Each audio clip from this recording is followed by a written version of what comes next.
हमारे याद नहीं आवत होई उ त मीठ बतियावत होई। तोहर पापा के दिहल पलाई के पलंग तोहर पियावा हिलावते होई।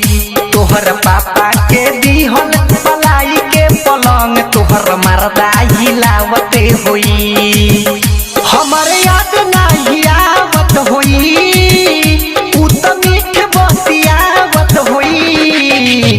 तोहर पापा के दिहल पलाई के पलंग तोहर पियावा हिलावते होई। तोहर पापा के दिहल पलाई के पलंग तोहर मर्दा हिलावते होई।